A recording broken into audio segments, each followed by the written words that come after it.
सास की तो सुननी ही नहीं। जी, सास की तो सुननी ही नहीं है। कई बहू ये गांठ बांध लेती है। बहू, जरा गेहूं छत पर सूखने डाला। रवि से बोलकर छत पर रखवा दिया है। कपड़ा भी बिछा है, बस फैलाना है। अरे सब कर दिया था तो फैला भी देती। मैं कैसे जाऊं ऊपर? क्यों, पैर में मेहंदी लगी है क्या? नहीं, जबान पर दही जमी है। जबान पर तो लग नहीं रहा कि दही जमी है। सारा दिन पकड़ पकड़ करती रहती है। जबान तेरी कैंची जैसी चलती है, करम चली। बहू सास से नफरत करती थी, लेकिन सास उसे बहू की तरह ही देखती।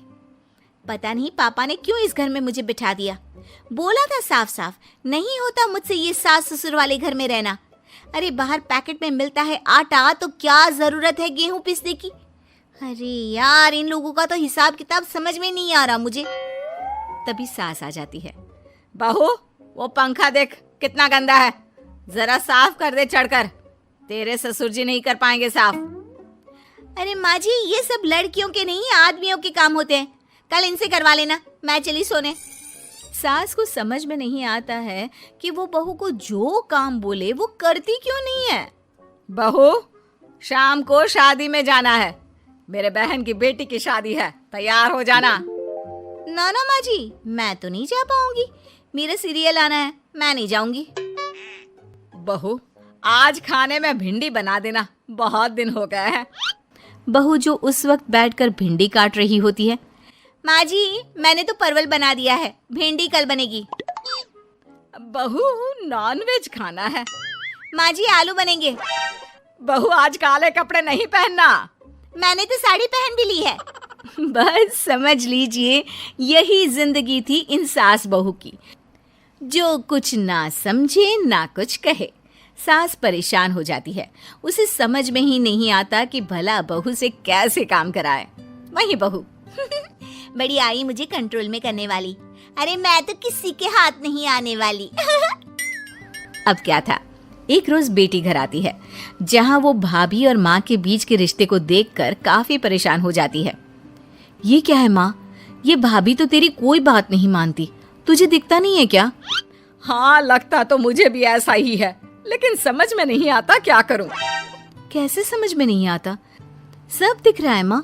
तू आलू बोले तो वो प्याज बोलती है, तू काला बोले तो वो हरा बोलती है। अरे वो तो तुझे भाव ही नहीं देती है। कैसे जम रही है तुम लोगों की एक ही घर में? रहने दे बेटा, तेरी माँ को ना समझ ही रहने दे। कहीं उस बहू की चालाकी ये समझ जाएगी तो दिक्कत आ जाएगी, फिर घर पर क्लेश झगड़ा। तो क्या पिताजी माँ को ऐसे ही काम करता देखूं? सारा दिन लगी रहती है। वो तो सिर्फ वही करती है जो उसकी मर्जी होती है। उन्होंने तो जैसे सोच रखा है कि माँ की बात माननी ही नहीं है। अब ऐसा भी नहीं है बेटा, पर पता नहीं क्यों तेरी बात सही लगती है। अच्छा, ऐसा नहीं लगता है ना तुझे? तो एक काम कर, आवाज दे भाभी को और बोल कि ठंडा पानी लेकर आए तेरे लिए। लो, ये भी कोई बात होती है? अभी बोल देती हूँ, इसमें तो कोई इनकार वाली बात होगी ही नहीं। सास बहू को आवाज देती है। अरे बहू, जरा एक गिलास ठंडा पानी लेकर आना। बहू पानी लेकर तो आती है, लेकिन खौलता हुआ। माँ जी, ठंडा पानी तो है नहीं, पानी के नाम पर बस यही है घर पर, पी लीजिए। ये बोलकर बहू वहां से चली जाती है। देख लिया माँ, मैं ना कहती थी।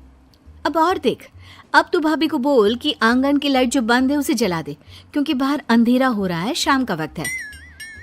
इसमें तो वो मना नहीं करेगी, क्योंकि ये तो सच ही है, बाहर तो अंधेरा हो ही रहा है। रुक बहू, ओ बहू, जरा आंगन की लाइट तो जला दे। रवि के आने का वक्त हो रहा है और बाहर अंधेरा है। बहू अंदर से ही बोल पड़ती है। अरे सासू माँ, कैसी बात कर रही हैं?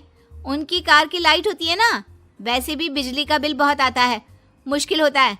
अब कौन उठकर लाइट जलाए, अंधेरा ही रहने दे। बेटी अंदर से भाभी की बात सुनकर हंसने लगती है। देखा, मैं ना कहती थी कि वो तेरी कोई बात नहीं मानती है, देख लिया ना। हाँ, लग तो रहा है, लेकिन मेरे लिए कोई बड़ी बात नहीं है इसे लाइन में लाना। अरे मैं भी सास हूँ, जब तक सह रही हूँ, ठीक है। जहाँ अपने में आ गई ना तो। अरे नहीं नहीं, बुढ़ापे के कुछ दिन बचे हैं, प्लीज कोई तमाशा नहीं चाहिए मुझे घर पर। तुम दोनों तो निकल जाओ यात्रा पर। अरे वाह, मैं क्यों जाऊं? मेरा घर है, मैंने अपने हाथों से बनाया है। तो करते रहो एडजस्ट। क्या करें और। बहू, खाना लगा दे जरा। माँ जी, मैंने बना दिया है, दीदी को बोलो लगा देगी, मैं सो रही हूँ। मजा आ गया माँ तेरी हालत देखकर। कितना शौक था कि बहू से काम कराएगी। हाँ हाँ, काम तो मैं अब भी करा लूं। देखना कल से तू। नाना, कोई क्लेश लड़ाई झगड़ा नहीं चाहिए। 4 दिन की जिंदगी है, अपनी इज्जत अपने हाथ में। कल को जबान चलाएगी तो मुझे अच्छा नहीं लगेगा। अरे चिंता क्यों कर रहे हो, काम भी पूरा करेगी और कोई क्लेश भी नहीं होगा। अच्छा, वो कैसे माँ? अरे तेरी माँ हूँ मैं और उसकी सास, सब पता है मुझे। सभी खाना पीना खाकर सो जाते हैं। फिर अगली सुबह बेटी माता पिता को चाय देते हुए, हाँ माँ, तो क्या कमाल दिखाने वाली हो आज आप? बिना लड़ाई झगड़े के कैसे बहू से मन मर्जी काम कराओगी? क्या मैजिक करने वाली हो माँ? अरे वो सब बाद में बताऊंगी, पहले मैं जरा एक बिना चीनी की चाय और पी लूं। मैं बना देता हूँ। अरे ना ना, बहू देगी। हाँ, तू बोल देगी और वो तुझे पूरी चीनी की कटोरी डालकर चाय पिला देगी। कोई ना माँ, मैं बना देती हूँ। अरे रुक तो। बेटे को ये कहकर सास बहू को आवाज लगाती है, बहू, अरे आ बहू, जरा चीनी वाली चाय तो देना। खूब चम्मच ही चम्मच चीनी डालना उसमें। बहू थोड़ी देर में फीकी चाय लेकर आती है। माँ जी, चीनी की एक बूंद नहीं है, ये बिना चीनी की चाय है, पीनी है तो पीजिए। बिना चीनी की चाय पाकर सास आसपास बेटी और पति को देखती है और फिर आज दोपहर के खाने में दाल खाना है। बहू, आज दिन में सब्जी बनाना, दाल खाने का बिल्कुल भी मन नहीं है। लेकिन ये क्या, दिन के खाने में सास के सामने आ जाती है दाल। ससुर और बेटी मन ही मन मुस्कुरा रहे होते हैं। अरे वो खाने से पहले खाने वाली दवाई थी ना, वो तो मैं खाना ही भूल गई। बहू, जरा कल से याद दिला देना। अब क्या था, सास का हर काम पूरा होता, बस सास उस काम को उल्टा करने को बोलती। ना घर में कोई लड़ाई ना झगड़ा। लग रहा है सासू माँ क्लेश के डर से मैं जो दे देती हूँ उसी में खुश रहना सीख गई है। ऐसी सासों को कैसे लाया जाता है लाइन पर, सब जानती हूँ मैं। अरे आज के जमाने की लड़की हूँ मैं।